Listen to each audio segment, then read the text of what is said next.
Can we get control of an individual to the point where he will do our bidding against his will and even against such fundamental laws of nature such as self-preservation?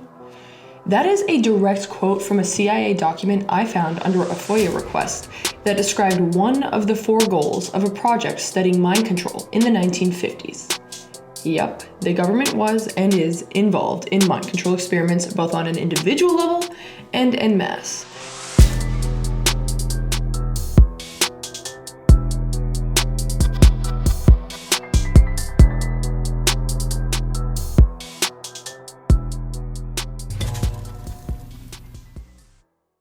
You may have heard the name already, but if you haven't, this is all related to the now infamous project MKUltra, which is not a conspiracy theory, but rather a proven, true, and real conspiracy. In this video, I'll be diving into the predecessor projects of MKUltra, how the individual experimentation can and has expanded to controlling the masses, the concept of cognitive warfare, and how NATO, yes, NATO, is involved. I'm going to start with the historical context of when these projects were created, because that context is very relevant and important. In the late 1940s and early 1950s, Western security services developed a concern over the communist bloc's capability for mind control. They truly convinced that the communists had found a drug or technique that allowed them to control the minds of humans. And it went public in September of 1950 when journalist Edward Hunter wrote an article in the Miami Daily News titled "Brainwashing Tactics Force Chinese into Ranks of Communist Party." This article later turned into a book where Hunter described how Mao Zedong's Red Army used techniques to turn the Chinese people into mindless, communist robots, essentially. He coined the term brainwashing, which was a new term in the US, and it was actually word for word a translation from the Mandarin words for wash and brain.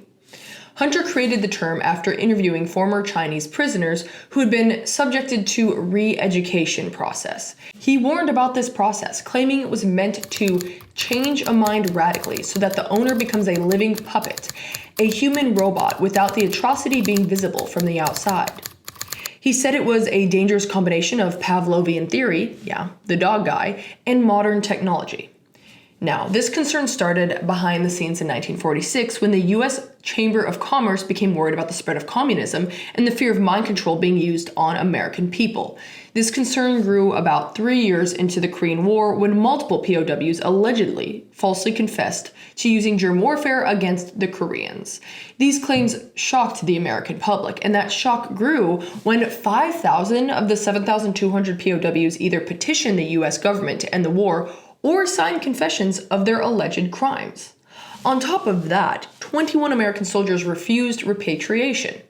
The U.S. military denied the charges made in the soldiers' confessions, but couldn't explain how they'd been coerced to make them. So they fell back on the idea of brainwashing. They must have been brainwashed to believe so vehemently that the U.S. was doing something it apparently was not doing. And how could 21 of the soldiers not want to come back to the U.S.? It couldn't be the fact that many POWs that did come back were being subjected to intense interrogation and accusations because the U.S. was so scared they were now double agents, right? The only logical conclusion here is that brainwashing was involved. And I think now is the time to also mention that Edward Hunter, prior to being a journalist and publishing the article and his following book on brainwashing, was in the CIA. So do with that what you will. But this kind of adds a confusing aspect to this because a lot of people argue that this fear of communism and brainwashing was American propaganda to fuel the war and keep people away from communism.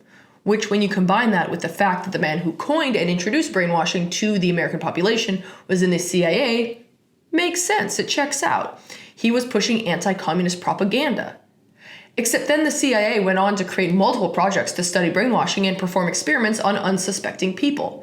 Which means that if the premise that this was all propaganda is true, that means the CIA fell for its very own propaganda, or used it as an excuse to experiment on people? But why experiment if the CIA didn't actually believe there was a possibility that brainwashing was real?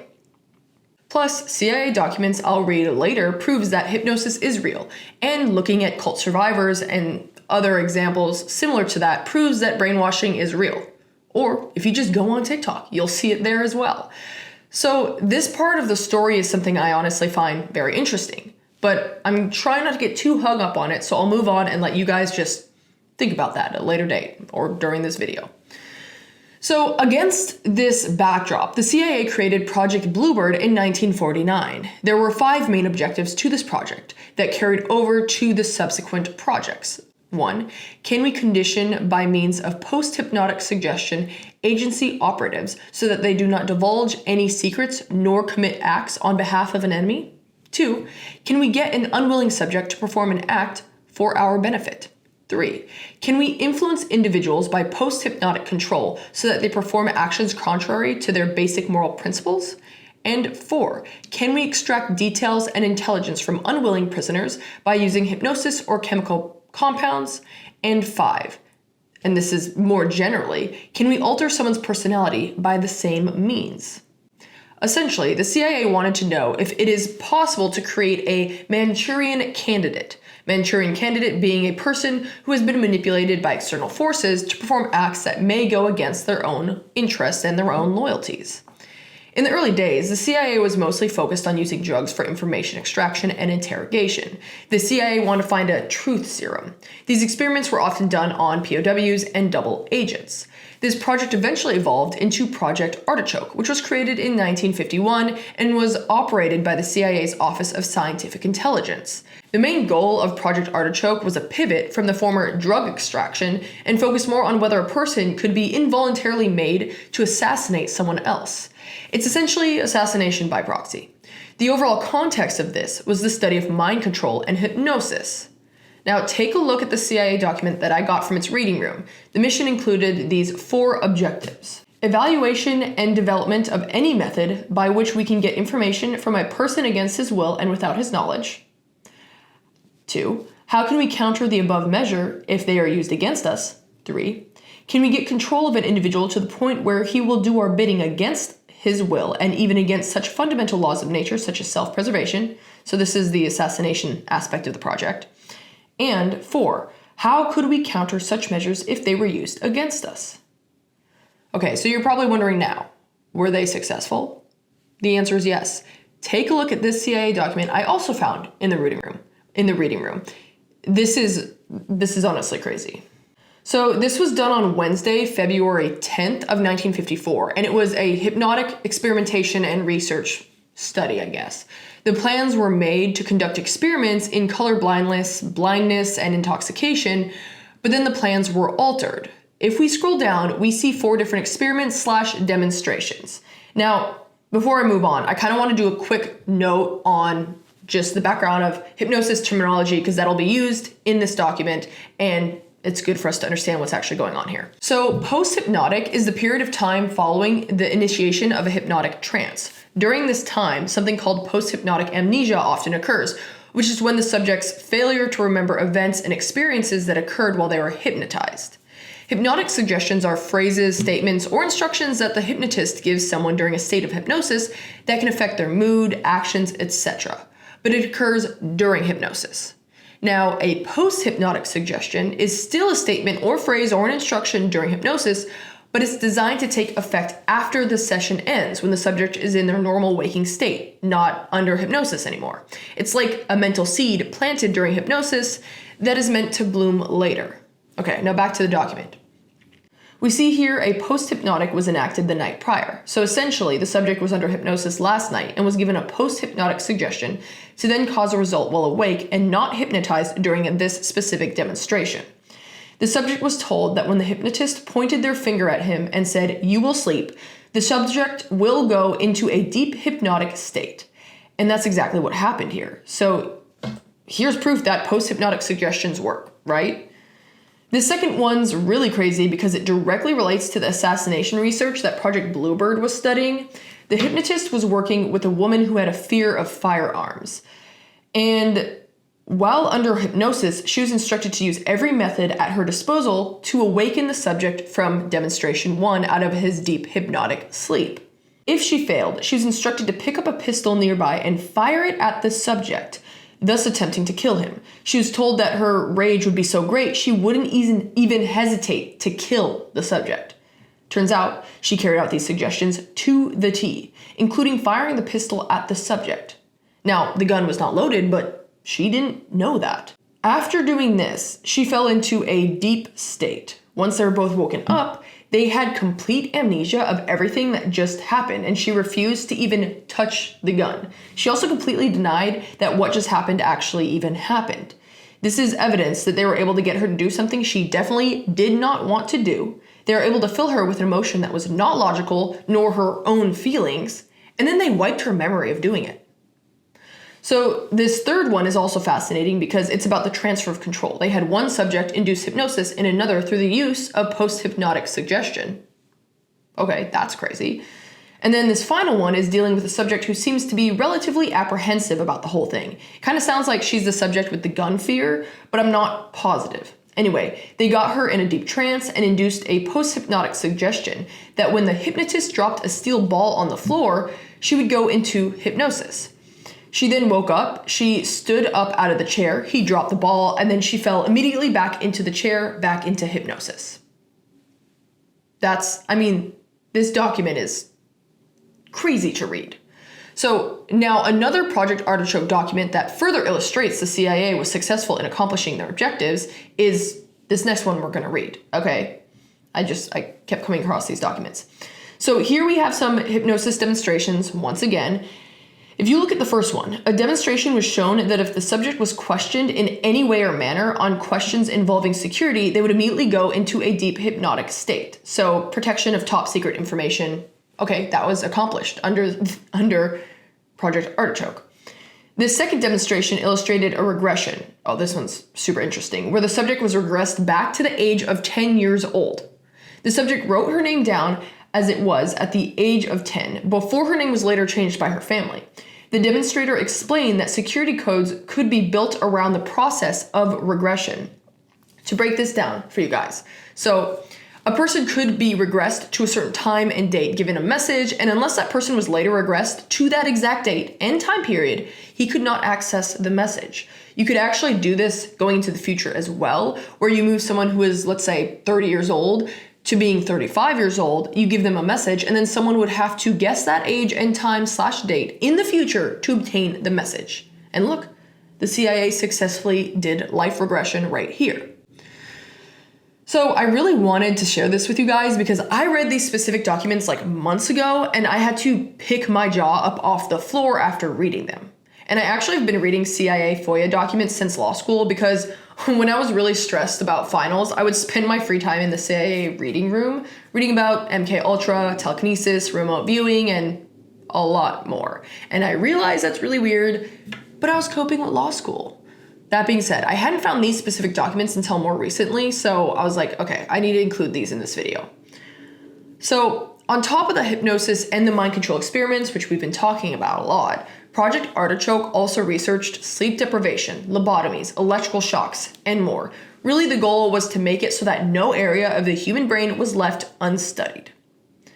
This then transitions us into the creation of Project MKUltra, which occurred in 1953.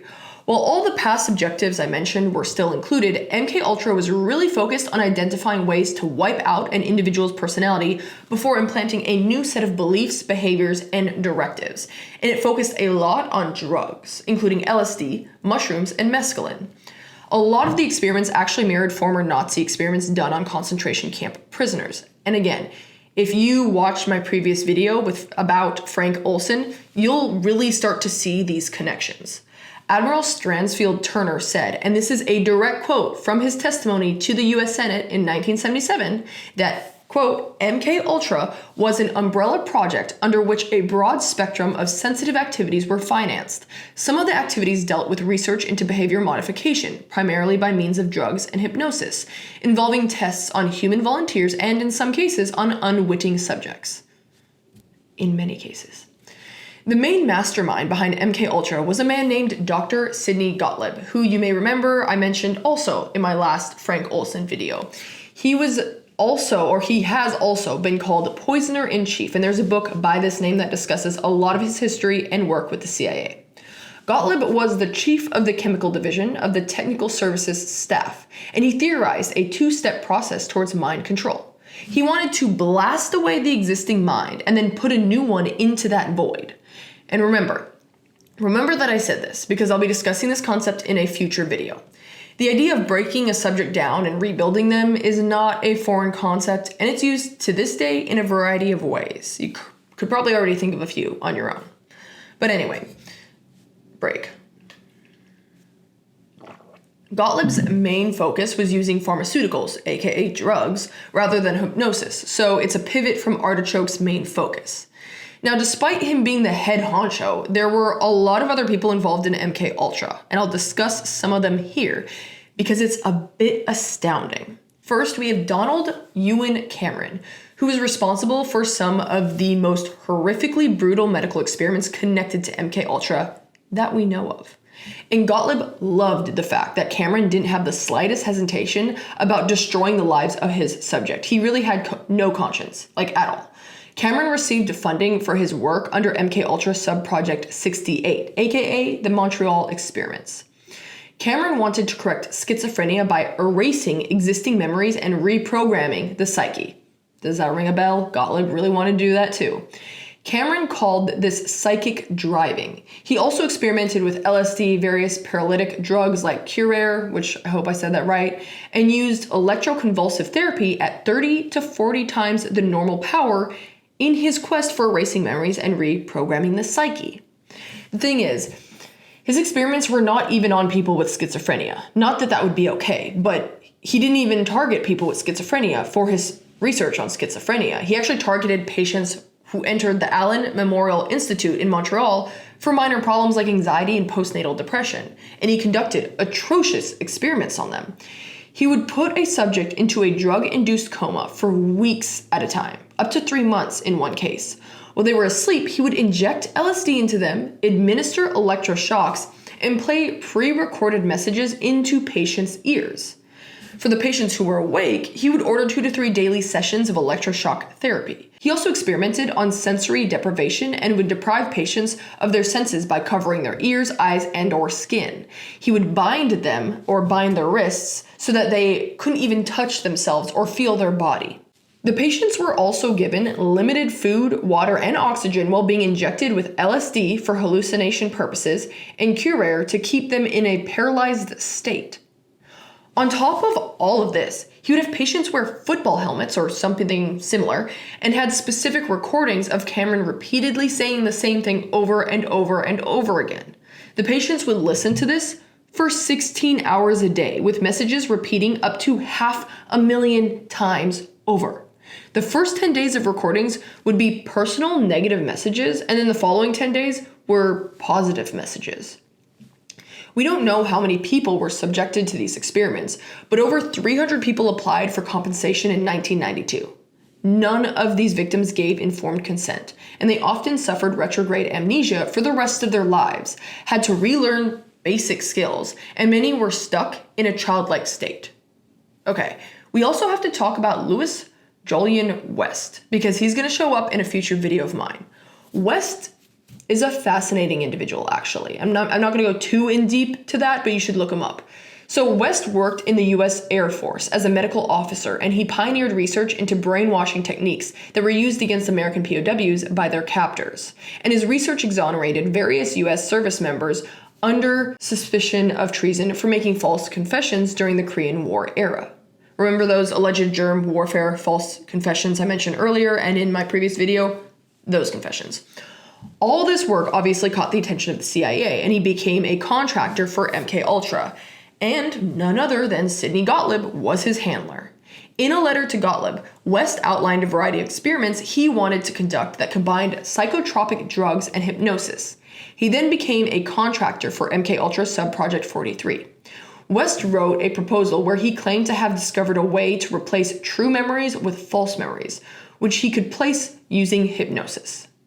While at University of Oklahoma, where he became a full professor and the chair of psychiatry at the age of 29 with no previous post-residency fellowship or tenure track, he received funds from the Geschichte Fund for Medical Research, and I really hope I said that right, Geschichte, which he called a nonprofit private research foundation, but in reality, it was a shell organization run by Georgetown pathologist Charles Freeman Geschichte to funnel funds for CIA behavioral research. It eventually came out that West was one of the researchers for MKUltra, but he said his research was confined to animals, and he was unaware that the funds he received even came from the CIA. Yeah, right. Anyway, he went on to stay pretty relevant in the psychology world. Most relevant to this video series specifically, he testified as a brainwashing expert in the Patty Hearst trial. He conducted extensive interviews with Hearst and produced a 35-page report to the court. He testified that she was not in her right mind when she participated in the bank robbery with the Symbionese Liberation Army, and concluded that Hearst was coerced, brainwashed, and had Stockholm Syndrome. Now, note, my next video goes into Patty Hearst's story and the argument that she was brainwashed, so stay tuned for that. Okay, so finally, I'm going to mention George Hunter White, who, and I'm sorry I keep mentioning this, but this is a series. If you watched part 1 of this series, he was associated with Frank Olson and his death. And it's a crazy connection, so I highly recommend watching that video to understand all of this and how it's all connected.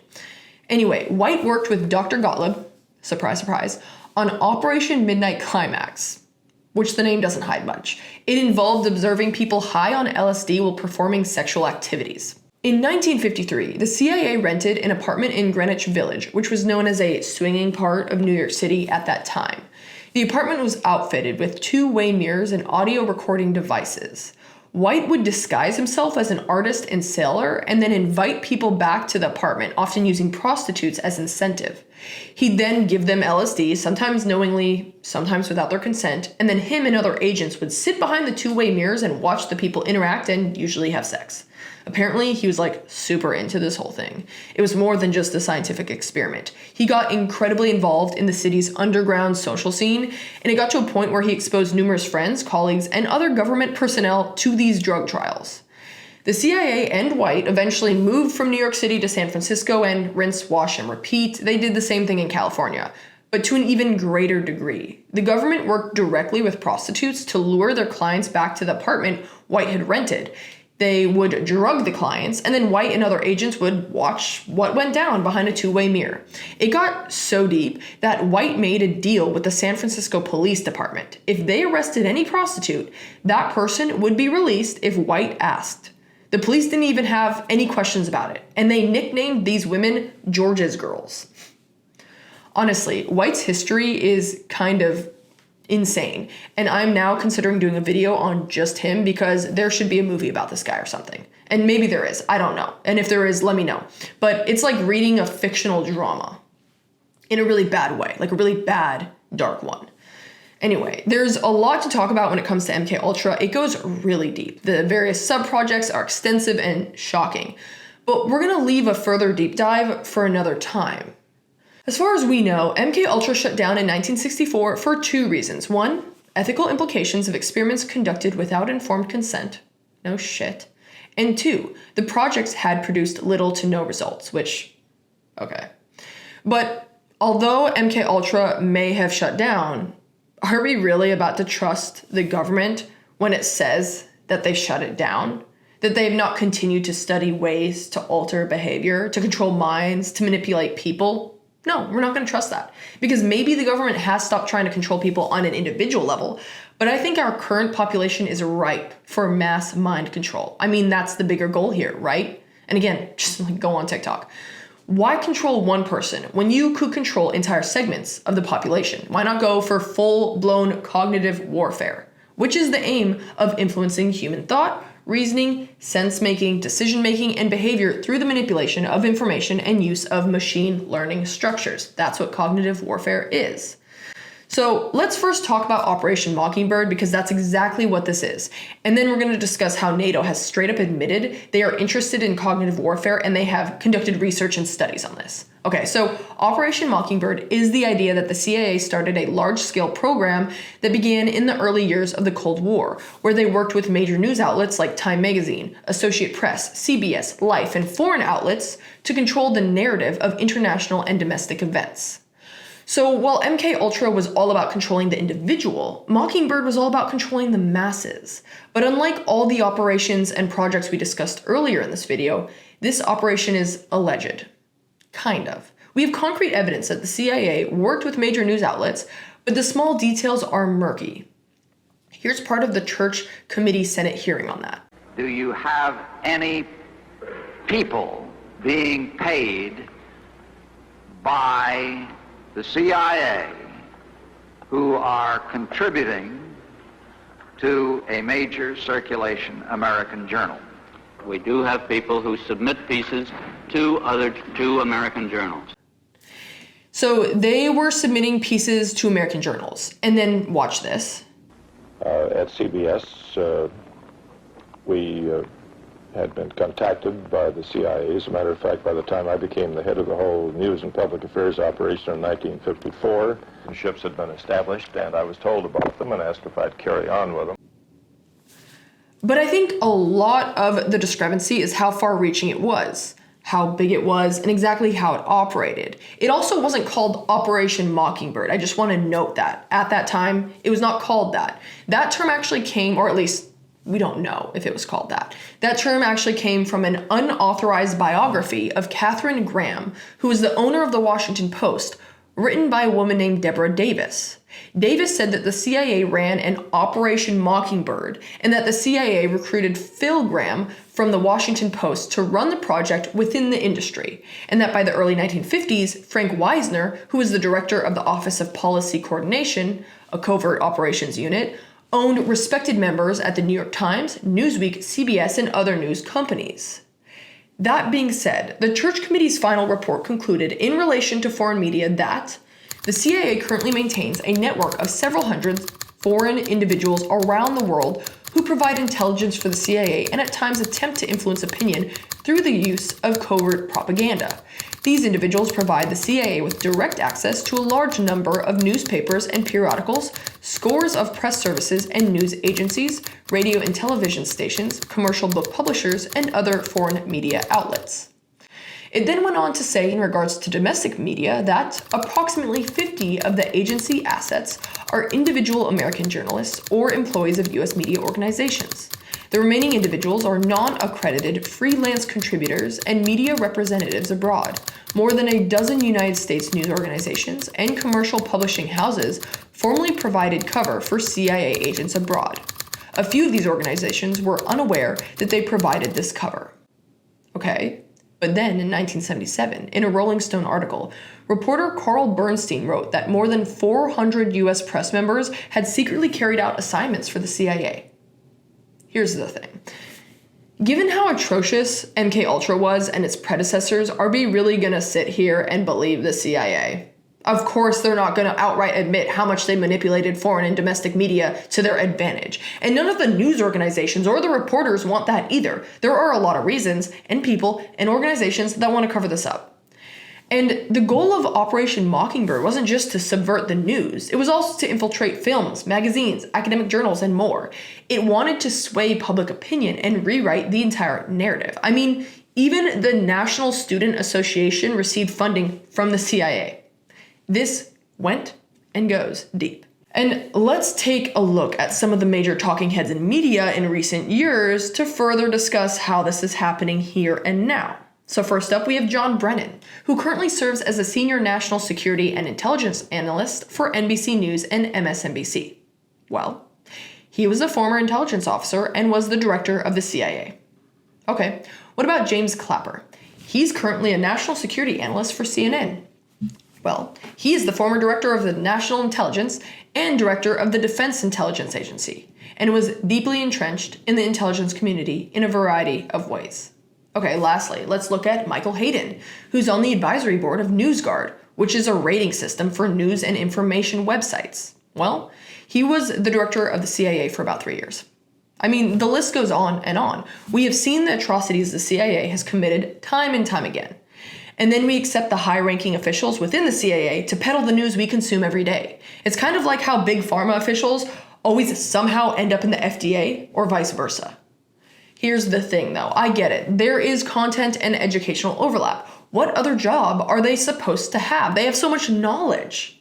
Well, I don't know. They're already probably loaded. So go start a bakery or some shit. Like do something else, something fun, enjoy your lives. How are they to be trusted as not having ulterior motives or someone above them determining what they do and don't report on or say?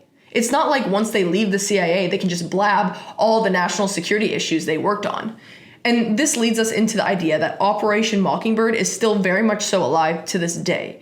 And I'm going to go into how this applies to modern day in a future video, not the next one, but the following one, so stay tuned. Nonetheless, let's end this video on a warm and fuzzy note from the current NATO Stratcom advisor, Janice Sartz.